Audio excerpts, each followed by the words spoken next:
يقول حديث أنس بن مالك أن النبي صلى الله عليه وسلم كان يطوف على زوجاته بغسل واحد، أرجو شرح وتوضيح الحديث، وما حكم من يقول أنا لا أصدق هذا الحديث لأنه لا يوافق العقل.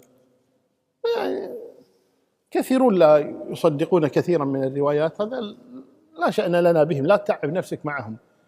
هذا الحديث صحيح ثابت عن أنس رضي الله عنه في البخاري أن النبي صلى الله عليه وسلم كان يطوف على نسائه بغسل واحد، لكن ليس فيه أنه كان يجامعهن كلهن، هذا أولا.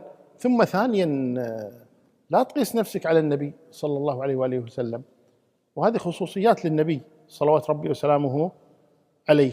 فدعوى أنه لا يمكن هذا ولا يمكن هذا، إنسان طالما أنه رواه الصحابي عن النبي صلى الله عليه وسلم، وأنه طبيعي جدا أنه ما دخل معه في البيت يعني وهو يجامع نساءه أو كذا، وإنما يمر على نسائه، وهذه يوميا.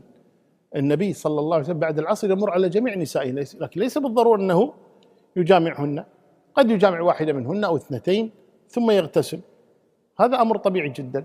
فالقصد أنه لا يجوز التشكيك بسنة النبي صلى الله عليه وسلم أو بما ثبت عن النبي صلى الله عليه وسلم بحجة أن أنا ما أصدق من اللي شافه من اللي كذا. وما قال أنس يجامع كل واحدة، أنه لا يدري عن هذا، أنس لا يدخل معه إلى بيوت، أنس من الأنصار، صحيح هو خادم النبي صلى الله عليه وسلم، لكن لم يكن يدخل معه إلى بيوته، والله أعلى وأعلم، وصلى الله عليه وسلم على محمد.